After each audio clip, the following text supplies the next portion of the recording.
पति की लाश। पति ऑफिस से घर आया। पत्नी ने आते ही उससे लड़ना शुरू कर दिया क्योंकि वह उसे पसंद नहीं करती थी।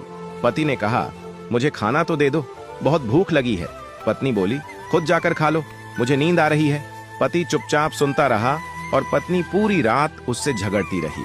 जब सुबह हुई तो पति ने कहा, मुझे नाश्ता तो दे दो। पत्नी गुस्से में बोली, मैं तुझसे तंग आ गई हूँ, भगवान करे तू मर जाए। पति कुछ नहीं बोला और चुपचाप ऑफिस चला गया।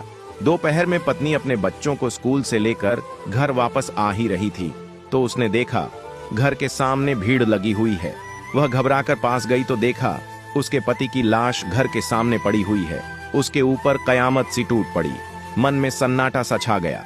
लोग आपस में बातें कर रहे थे कि कार से उसका एक्सीडेंट हुआ है।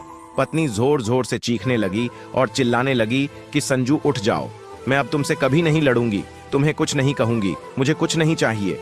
उठो संजू, तुम्हें भूख लगी थी ना, चलो मैं खाना देती हूँ, मुझे छोड़कर मत जाओ, उठ जाओ। लेकिन संजू कैसे उठता, उसे तो उसकी ही बद्दुआओं ने मार दिया था।